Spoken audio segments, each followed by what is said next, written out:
Well done. And we are now talking asset allocation. And asset allocation is about making the right choices at the right time. But of course, the question of how much to commit and for what term of time is getting more and more complicated as the world keeps throwing us surprise after surprise. Fortunately, our next panel coming up are expert investors who are going to be able to give us a really tremendous perspective on how they balance their portfolios from the near term to the medium term to the long term. They are going to be ably led today by Harshika Patel, who is the CEO of Asia Private Bank and the CEO of Hong Kong for JP Morgan. You can rally your troops and make your way to the stage. Following her is going to be, here they come. Yes, let's give them a round of applause to get them up here. Following Harshika, we welcome Howard Marks, who is the co-chairman of Oaktree. We have Ming Mei, who is the co-founder and CEO at GLP. Michael Sachs is the chairman and CEO, joining us all the way from GCM Grosvenor. And of course, we have George Walker, who is the chairman and CEO at Neuberger Berman. And with that, Harshika, are you ready for action? I certainly am. Take it away. Okay, well, good morning, everybody. It's wonderful to be here today. And I have to say, I am superbly privileged to be sitting next to and sharing the stage with some of the greatest minds in the asset management industry. I think between their organizations, they run almost $1 trillion US dollars of AUM. And gentlemen, don't get offended by my next comment, but between them, they've chalked up almost 150 years in the asset management industry. So I really am looking for, they're staring at me now, or my career's not going very well. So I'm really looking forward to hearing their insights, how they've made it, and what's to come. But gentlemen, before we launch into the questions, I promised you an icebreaker. I didn't tell them what the icebreaker was, because I think it's very important that we all understand how they think before we get into the topic of asset allocation. So gentlemen, we're on a deserted island. There's one tree, and there's one banana at the top of the tree. And there's 4 animals who are competing to see who can get to that banana first. A lion, a giraffe, a squirrel, and a monkey. By the way, audience, feel free to play along. Who gets to the top first? So there's no right or wrong answer. So, George? I would say the monkey, because the both ability to climb and it's their natural food source. So I'm along the monkey. Okay. Michael? Can I go last? You're so, I'll give my answer now. Competitive bunch. I think I would go with George on the monkey, but I think the lion ends up with the food. Okay. Ming? I always do the easy one. I just reach up as a giraffe. Giraffe. And Howard, last but not least. I would say whoever uses the most leverage. Remember, you're sedated right now, so who would you go with? I think the monkey. The monkey. Okay, so ladies and gents, the monkey means we have a lot of deep thinkers on this panel. And Michael, you mentioned the lion, which means you've got the fighting spirit. And Ming, you mentioned the giraffe, so very logical. So a very diverse panel, logical, deep thinkers with the fighting spirit. So with that, I'm going to start off with my first quick question. Clearly, all of you have had an extremely successful career in the asset management industry. Howard, starting with you, when did you realize you were good at this stuff? And what was your differentiator? Because clearly back then, it was not the era of cheap money. Well, I would say, I moved from equity research after 10 years. In 1978, I started up Citibank's high-yield bond operation. So after a half dozen years of results, I think I concluded I was okay. And what was your edge, do you think? Edge? Yeah. I think I understood that, well, I had adapted the policy that in fixed income especially, you win by not losing. And so, you know, we now have a motto at Oaktree that if we avoid the losers, the winners take care of themselves. And that was roughly the period when I developed that approach, and I think it has worked. And would that be your advice today, for someone starting out?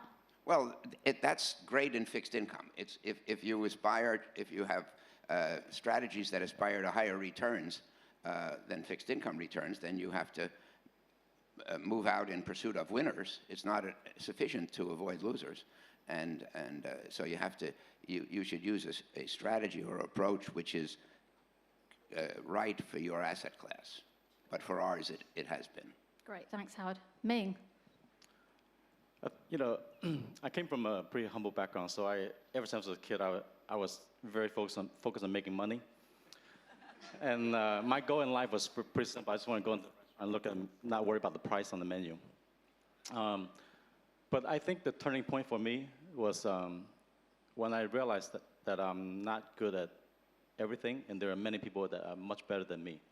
And realizing it and accepting it was a turning point for me. And that's when I started learning how to leverage people and scale the business. I would say another lesson I learned is that it's much better to focus on 1 or 2 things for 20 years instead of focusing on 1 or 2 things every 2 years. And because no matter how stupid I am, the knowledge and experience they accumulated, that you become intrinsic, and the risk you can identify without even thinking. So these are the 2 things that if I start over again, I wish I can do it earlier. So Ming, out of interest, what weren't you good at? Actually, I don't make good decisions under stress. So that's why I leave the execution to others. I was thinking more long-term that had no accountability. Sage advice. Michael. So I worked my whole life from the time I was a little kid with a paper route, and I had many jobs all the way, until I began a professional career. And a number of those jobs were jobs where very clearly the harder you worked, the better you did.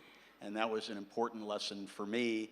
And I think that the differentiator for me was maybe a bit the culture and the frame and the values that we've operated the business with since the early 1990s, but work ethic.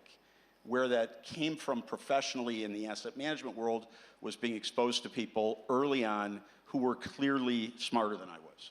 So I remember distinctly meeting some fixed income arbitrage folks in the early 90s.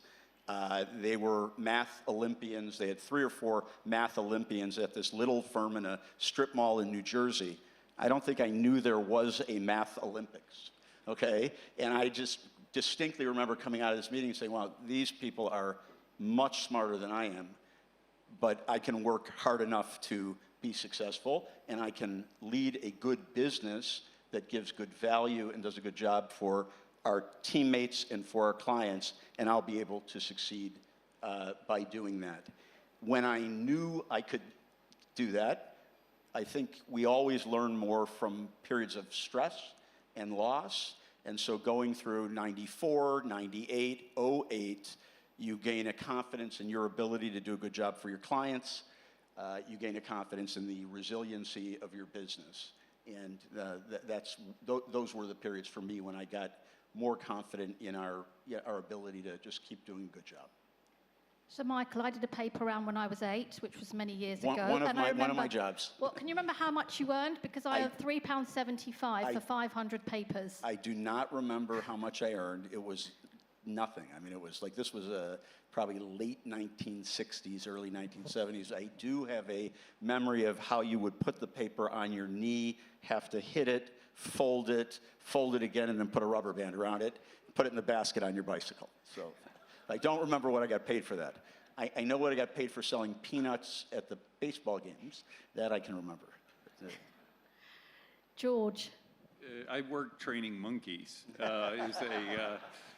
So for me, as many, I happened to end up at a school that had a really strong finance faculty, was really inspired by, touched by great teachers, and decided, that frankly through their influence became a real interest, and then had the privilege at working for Goldman Sachs for many years, and the opportunity to work with great folks in both a collaborative and a competitive environment was a special one. Great, thank you. Okay, now we move on to the to the very serious questions. Howard, starting with you and Oaktree, and this is a topic that you've actually spoken about quite a lot, which is clearly money managers make their money from insights, information asymmetry. Now, as we look at a world of data 24/7, being able to analyze that data very quickly in a world of generative AI, at Oaktree, how do you manage this challenge of keeping on top of data and making decisions that other people don't have access to? You know, my son and I spent a lot of time living together during the pandemic and exchanging views, and he's a venture capitalist. And we distilled it in a memo I wrote in January of 21 called Something of Value, because it was of great value to live with him that period, but also most of what we talked about was value investing. And his conclusion, which he shared with me, which I accept, is that readily available quantitative information about the present cannot hold the secret to superior results, because everybody has it. Yep. And so if you start with that, I mean, it's a necessary thing to have and digest that information, but it's not sufficient to produce outperformance. And if you want to outperform in consequence, then what you have to do is you either have to be better than others at understanding the long-term significance of the data, or you have to be better than others at understanding the qualitative information about what you're dealing with. Maybe, you know, I put a lot of stress on behavioral aspects, which of course you can't read on a financial statement. Or you have to be better at intuiting the future, one of those three. But, you know, everybody in our business is smart and numerate and computerized. And so merely the manipulation of short-term quantitative information can't hold the key. So you have to get beyond the data to understand not what it said, but what it means. So during the COVID era, where we had, you know, numerous lockdowns, how did you maintain that edge when clearly data is not the only thing that you use? Well, at this point in my life, I'm not analyzing individual companies, but just read and read, be exposed to the media, talk to people, understand what's generally going on, and you can get a sense for whether markets are precarious or propitious. That's all you can do is, in my opinion, is get a sense. So Ming, when we were talking earlier, we talked about your China business and how you're leveraging technology and data to see what's going on the ground with your logistics operation there. Can you tell us a bit more around how you're using technology and data today and how you see that evolving over the next few years? So, you know, for us, we invest in projects that, you know, need to anticipate what the world will be like in 20, 30 years. Because once you build a physical building, you can't tear it down 5 years later. So we have to anticipate how technology evolve and the location and also the specification, how to accommodate automation and robotics. But more importantly is how does the retail pattern changes with technology. For instance, it went from mom and pop stores to chain stores to e-commerce to social retail, and then we probably eventually get into virtual, you know, real world retail. So all these things, all these patterns, how does that change on consumption behaviors and patterns and locations and efficiencies? So these are things that we have to think about. And what we do is we use our private equity arm to invest in kind of what's around the corner. So to give you an example, there's one portfolio company we invest in that has sensors on 40% of all trucks in China that are running. So during the COVID lockdown, the central government couldn't get data from the local regional government, and they don't trust the data. So they asked this company to provide them real-time trucking activity on the ground, because if you just take away the service sector, the trucking represents the real economy. So they actually got a thank you letter from the Reform Commission from central government for them to react, because they need to have policies to react to which cities shut down, which road is shut down, and where the food are not being delivered and the necessity. So anyway, we use these data to make heat map and picking locations, but also understand this particular location, what's the value to that customer. So I'll give you an example. If this location is used by, let's say, Walmart to fulfill just the empty stores at night, transportation cost for them is nothing because they're only making few trucks. But if this location is used by an express company or a e-commerce company making thousands of trips, transportation cost is 60% of the operation. So where rent is only 20%. But for a Walmart operation, rent is 60% and transportation only 20%. I can take this location and give it to a frequent delivery customer, increase the rent by 20%, and they don't feel it. But if I push the rent 5% on Walmart, they experience, because of a much lower base. So again, this is a simple example of technology, and we actually use that for account receivable as well. If we see the activity of that customer going down, we know it before the CFO they're not doing well. We actually replace those tenants early on. So that's why we're able to, over the last 3 years, despite the economy not doing that great, our account receivable went from 30 days to 12 days today. So again, we're constantly turning and using this information to stay ahead.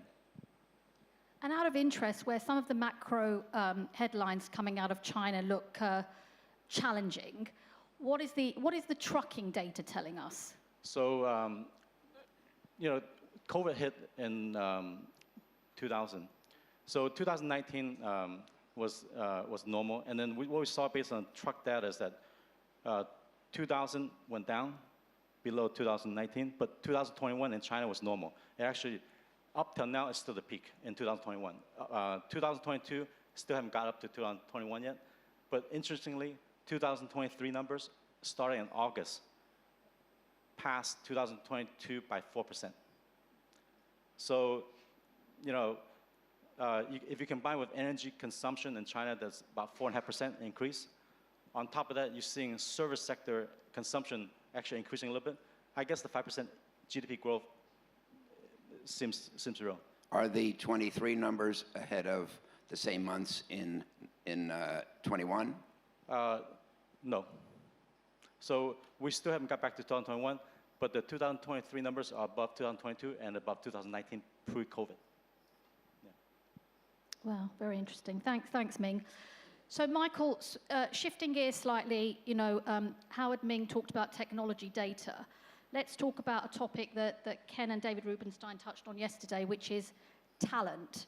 Right, so in this world of, everyone's super bright, everyone's got access to lots of information, everyone speaks 3 languages and is a computer scientist and an influencer. As you think about hiring at Grosvenor, what kind of people are you looking for? And in this era of whereby we're trying to hire for diversity of thought, right, how are you widening that funnel to get the best talent? Okay, so a couple of questions inside of that. First, just with regard to DEI, I think it's clear to most business leaders now that diverse teams make better decisions. You have better ability to relate to your customers. You have better ability to relate to your opportunities, better ability to see your risks. So you want a diverse team, and I think part of the way that you get that is through intentionality, and you have to actually be intentional, and you have to work towards that and build that. That's been a constant effort for us for a long time, and we have very good results to show for that in an industry that does not have a tremendous amount of diversity in the workforce. I think in terms of the talent that you're looking for and how you think about sort of the evolution of talent in your organization, first, as leaders, you spend more and more and more time over the years on talent. We are, at the end of the day, very much people businesses. These are the assets of our firm, and it's critical to find and nurture and develop talent. So you spend more and more of your time doing that as you grow over time. I sort of think about things at a couple of different points. One, can people do the work, and that relates to some of the core capabilities and skills that you talk about. So can they do the work? And that's kind of the first hurdle or speed bump or what have you that people encounter. Then the next one is how's their judgment and their execution and their decision making, which is different from doing the work. And you have people that can do the work really, really well, but they don't necessarily get to that next spot where they're actually, their judgment's fantastic, or they're making decisions. And then the last piece I would mention is something that may be interesting to the group here. A number of us came into the industry before it was really institutionalized. And a lot of the people that you had speak yesterday came into the industry before it was institutionalized. The institutionalization and the growth, at that time, everybody had to do everything.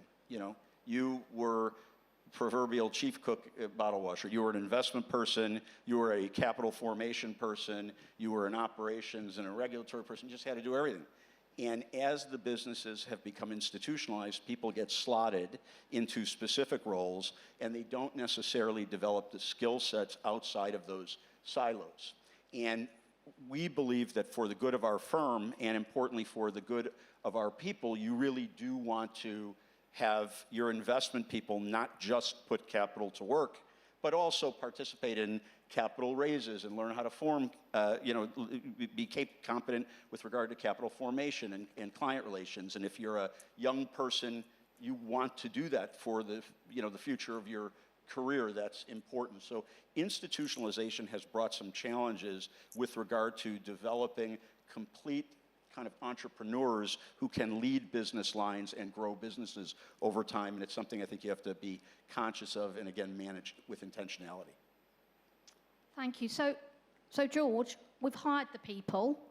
How do we then pay them? And in a world, once again, where it's hard to make money, how do you pay your portfolio managers to make money in a differentiated way? And at the end of the year, do you look at process? Do you look at performance? What are the considerations that go into that decision every year end? Happy to share how we do it. I think probably lots of folks in the room have lots of different models. Our model is grounded, our business is overwhelmingly an institutional business. So the clients are picking that particular team and investigating them and underwriting them. They're not just saying, Neuberger Berman's a nice firm, let's just send them money. It's really grounded in the individual team. So as much as we can, we try and frame the compensation around alignment with the client. And so, frankly, firms that we look at and admire, many of whom are much smaller firms, and so we look at how would folks be compensated if it was a purely performance-focused partnership delivering for that client. So overwhelmingly, ours is primarily formulaic, linked to clients. If clients give them more money, our people get paid more. If clients take away money, they get paid less. And then we operate in a range around that sort of baseline, half of which is driven by performance, and we look first at 3-year numbers, and then at 5, and then at 1, and then half of which is driven by sort of citizenship. Are they a pleasure to work with and good teammates? But also as we have important firm initiatives. So for a number of years, real focus on ESG and on engagement. Not just are you driving great returns, but we believe that owners in the equity business, for example, shareholders need to behave like owners. Are you engaging with company management teams? Are you writing letters? Are you writing letters to the board? Are you, can you demonstrate that you're being a good steward? More recently was a huge focus on data science and rewarding those teams who are leaders there in sending a message to those teams who are not. Now it'll be probably more focused on embracing AI and trying to help.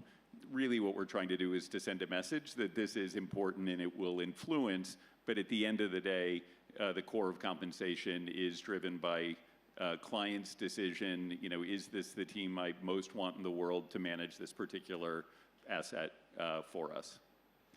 And out of interest, are clients becoming more and more vocal about this topic in a world of higher rates, and therefore that additional alpha that they want you to generate suddenly, becomes much more emphasized?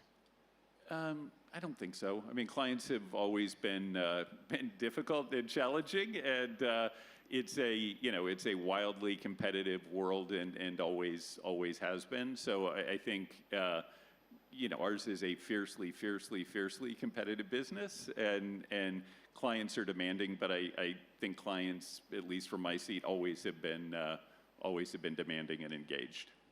Howard, would you agree with that at Oaktree? Well, we're like George in the sense that we're not asset allocators for the most part. We get hired to play a role. And, our clients, of course, they want good performance, but they also want interaction. And they want to know our thoughts, and they want us to help contribute to their decisions. So I think that client interaction is extremely important, and sometimes much more important than whether you were up 10 last year or 9. Okay, interesting. So Michael, George touched on the important acronym ESG. It's an asset class that you said previously will become ubiquitous.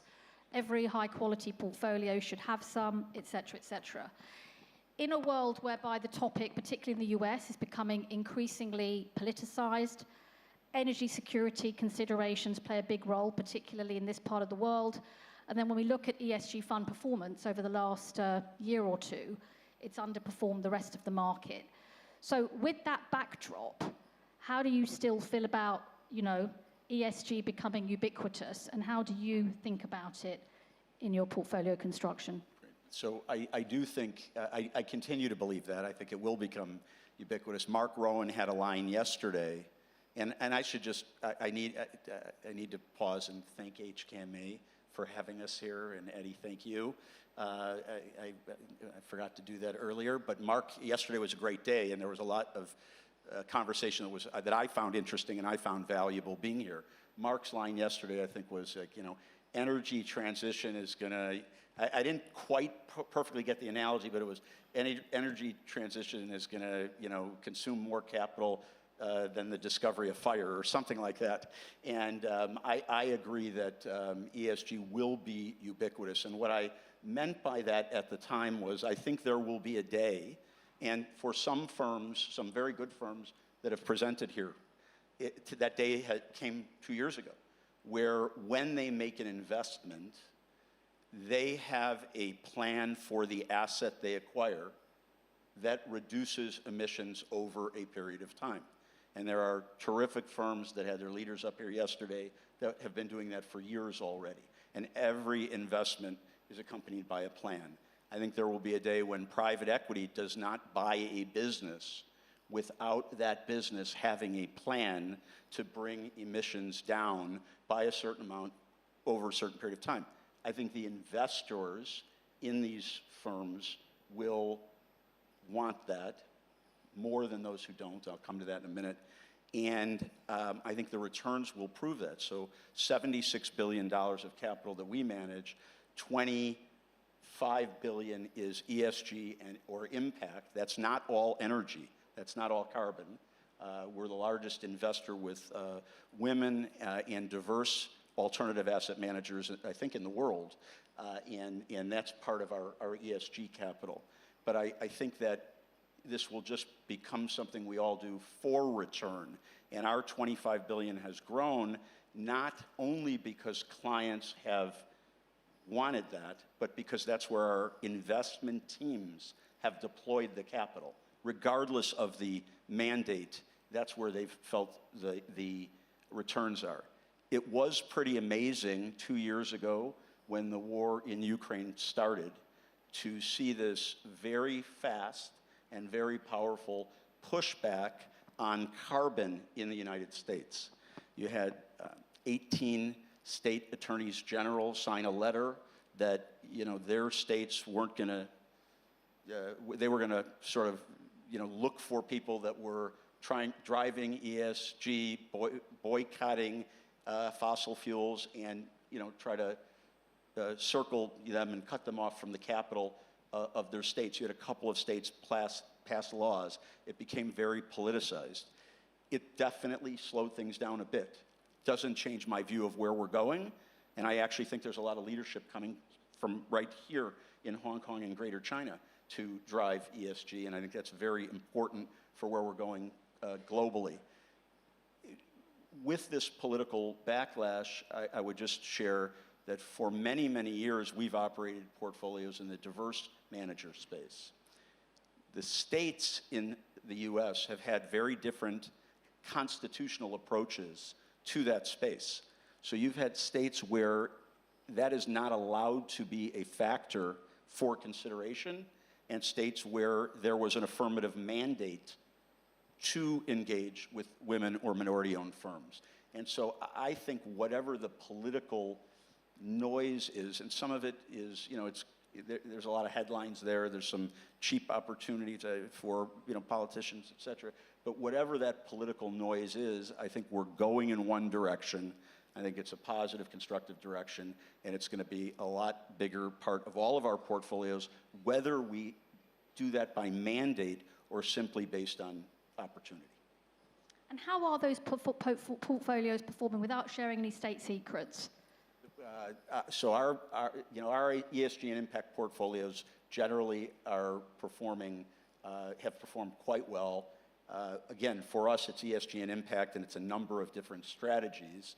Our diverse manager portfolio has tremendous performance in the private equity space, as an example, over a 17-year period of time. Thanks, Michael. So Howard, I watched your interview yesterday with Bloomberg, and you said now's the time for credit. I think that's a view that you've been sharing for the last year or so in a higher rate environment. How do you feel about, well, clearly you believe that, but in a world whereby we have higher for longer and potentially increasing signals of a recession, how do you square that circle? Well, first of all, I don't think this is the time to invest in credit. This is a time to invest in credit. And on my annual trip to Asia, which was a year ago now, I put the finishing touches on a memo called Sea Change. And I think that we are undergoing and have undergone a sea change. Anybody who came into this business since 1980 has only seen declining interest rates and ultra-low interest rates. You have to go back to the 70s to have had a different experience, which most people don't do. But I think, and declining interest rates are great for asset values, and they're great for reducing the cost of capital. So by definition, they're great for people who buy assets with borrowed money. And we now have a lot of popular asset strategies which consist of buying assets with borrowed money. And they did well in the declining interest rate environment. You would have to have something wrong with you not to do well with a levered portfolio in a period of declining interest rates. But my essential message is that that's over. And, from the current levels, one of these days when we declare victory against inflation, the Fed funds rate will come down a little, but it's not going to come down another 2,000 basis points like it did in the last 40 years, and it's not going to be at 0.5%, which was the average from 2009 through 21. So if you accept that the period of declining and ultra-low interest rates are over, then the strategies that did best in that environment are necessarily the strategies that will do best now. The key is today you can get equity returns from credit. And that changes a lot. 21 months ago, high-yield bonds yielded 4, and today they yield over 9. The 4 was not very useful. The 9+ is quite useful for my clients. It changes everything. And that 9 is the lowest aspiring of all our strategies. If you go into private credit and lock up your money for some period of years, then you get into the double digits and so forth. So I think this is, we went through a difficult period. I gave a speech for 8 years entitled Investing in a Low Return World, because that's what it was for credit or debt investors. but it's not a low return world anymore, and I'm very excited about that. And I think that credit, by definition, should have a bigger allocation in portfolios than it did in that period. And Howard, for an individual, you've seen many cycles. Do you think a recession is looming? A recession is always looming, depending on your definition of looming. There's, Okay. I mean, there's always a recession ahead. How about a one-year time but, horizon? Well, John Maynard Keynes said we have two kinds of forecasters, the ones who don't know and the ones who don't know they don't know. And I am solidly in the first group. One of the tenets of our investment philosophy at Oaktree is that our investment decisions are not driven by macro forecasts. So I don't know, and it would be nice if I could know, but since I can't know, then I don't care about it. And we try to invest conservatively in high quality companies that will endure, and if we get that right, then it doesn't matter what kind of economic fluctuations we go through in the short run. The emphasis in our business on the short run is really excessive and in my opinion, immaterial. Okay, thank you, Howard. So Ming, shifting gears from credit to your world, logistics, data centers, renewables, you're in 17 markets. Which markets are you most excited about? And of those three segments, which segment are you most excited about? So, yeah, we're in 17 countries, but basically few major regions, because there's so many countries in Europe. I would say we started in logistics, and we're leveraging the knowledge in logistic warehousing to help our customers expand the data center, and then leveraging our roof to get into solar. And those three sequence, the largest still being logistic, and the second largest is data center, and then renewable energy. I would say if you give it long enough time, the size of AUM probably reverse over time, just because the addressable market size. Japan has been our most profitable market for the last 10 years. It's amazing. Even last 10 years economy, we are still getting 40 to 50% IRR on our development program in Japan. It's, people say, hasn't Japan been a low growth? Every business is about supply and demand, and it's been limited supply, and the demand side has been strong in our sector. So, unfortunately, the market in Japan is not only so big, so we can't place out as much capital as we want to. And I would say U.S. market has been very strong for us. And I would say now, I think China, everyone's been so negative. Actually, I think it's oversold. I actually like it when everyone doesn't like something. So I always believe that there's a value for everything. If gold is good, but if you tell me $10,000 per ounce, it's not good. On the opposite of gold, there's a value and there's a price. So I always say, we always talk about risk. There's no such thing as high risk or low risk. Are you getting paid for the risk? So from that standpoint, I'm probably more bullish on China than 99% of people. Okay, thank you. So George, a topic that was discussed yesterday, and both camps were called risky, which is public and private investing. Neuberger is one of those unique companies whereby you've got material portfolios in both camps. How did you make that decision, given most companies are basically either in one camp or another? And do you see the public and the private markets converging at some point? So we always looked at it as simply investing, and so and I think the world is coming around this way, and many of the folks in the room are public firms are racing to build private capabilities, build or acquire, and we've found great value in terms of having both. I think for private market investors, understanding the public markets have never been more critical. And many of the skill sets we have in our public market teams, for example, in credit, has been incredibly helpful to our development in the private credit market.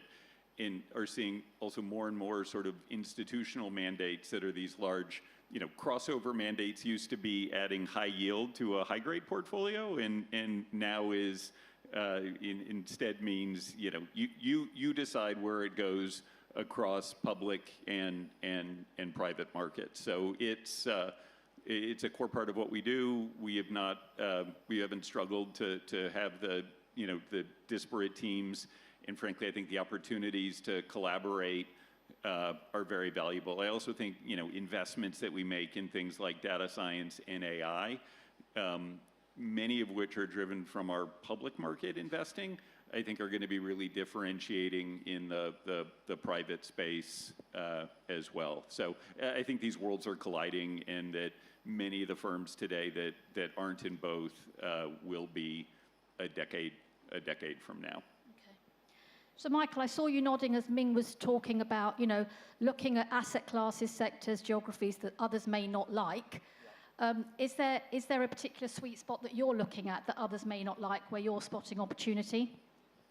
I think that our approach is typically to be pretty broadly diversified across, a number of strategies, and so I'm not sure that we think there's a unique overlooked opportunity that the crowd here over the last couple of days isn't familiar with. I think to Howard's comments, we've been increasing our allocations to credit. We've been increasing our allocations to credit broadly defined. As George just mentioned, we've been raising capital that is credit focused, but it has a broad mandate. You can go where you want in the credit markets with that capital. And we think that there's a better opportunity and to be doing that today than there was 2 years ago, obviously. And it's probably the first time, in a while that we've been able to be excited about the absolute level of return that is coming from kind of credit-like risk, and that feels very good to us. So I don't think that's novel, and I don't think it's anything that's overlooked, but nonetheless, I think it's smart to do. And in general, everything we do is in the alternative investment space, both private markets, whether it's infrastructure, real estate, private equity, or in the liquid alternatives or hedge fund space. And diversified portfolio inside that universe has made a lot of sense to me for a long period of time, and it continues to make a lot of sense to me in today's environment. Great, which then nicely brings me on to my last questions, because I'm conscious that we're running out of time. So gentlemen, put yourself in my shoes. I just turned 50 earlier this year. I've accumulated a savings pot, not from the paper round that I used to do. If I look forward 10 years, and I'll have a 10 years savings horizon, what should I put my money in? Howard? Well, of course, there's no such thing as a one-size-fits-all answer, and it depends on your aspirations and your risk tolerance. But I've got a 5-year-old, so I've got some school fees to pay. Okay, school fees to pay. Well, you know what? Obviously, I think that you can get very good returns with a high degree of certainty in credit. The bedrock for every portfolio should always be equities. In the long run, you want to invest in the growth of the global economy and the performance of leading global corporations. And so you should never get away from that. Okay, thank you, Howard. Ming, your advice for me? You should let me manage it. Your management fees are too high. No, we focus on investing in infrastructure for a new economy that things, that last 20, 30 years. Because I always say, I am not smart enough to compete with everyone on the latest trend. So I'm focusing on investing in things that won't change next 20, 30 years. So regardless, as long as there's population, there's consumption, and data is going to be driven by AI. There's AI everything, and then energy is transition. So these are the things that to 20, 30 years won't change. So I'm betting on these for the next 20, 30 years. Great, thanks, Ming. Michael? I think for most investors, prudence means that asset allocation needs to take precedent over security selection, and you need to have a degree of diversification in your portfolio for you to, sleep at night and not make the wrong decision at the wrong time. And so from my perspective, you'd be diversifying across strategies. You'd certainly have long, strategies that had residual long equity. I do think private equity, despite higher interest rates, will continue to outperform over time, over a long period of time. Liquid equities, you maybe get some more adjustment in pricing, but once that market starts to open up and roll forward again, you're going to get good returns there, as you always have. Infrastructure, in particular, kind of new infrastructure, has a lot of tremendous opportunity. And so to me, a diversified portfolio of the alternative strategies, if you're going to go get on a boat and sail around for 5 years and not want to worry about anything and not worry about checking on it, that's a great way to go. Fabulous, thank you. George? I would say my favorite trade or theme would be being a liquidity provider to private equity firms right now. Can be the secondary market, can be midlife deals and GP-led secondaries, can be co-investing, can be putting in preferreds into private equity deals that perhaps didn't do a great job of hedging interest rate exposure. So I think there are a whole series of different things around that theme that are just particularly attractive right now. So I put some in that, and then I put the bulk in a diversification notwithstanding, in a high-quality portfolio of small and mid-cap companies that are profitable, have low leverage, and solid market positions, sort of steady eddies, which are sort of unloved right now, and I think have a good shot at delivering a solid diversified return over a 10-year period. Great. Well, thank you very much, gentlemen, for the sage advice. I'll be sure to speak to my JP Morgan private banker. So with that, thank you very much for your time. Audience, hope you enjoyed the conversation, and enjoy the rest of the conference.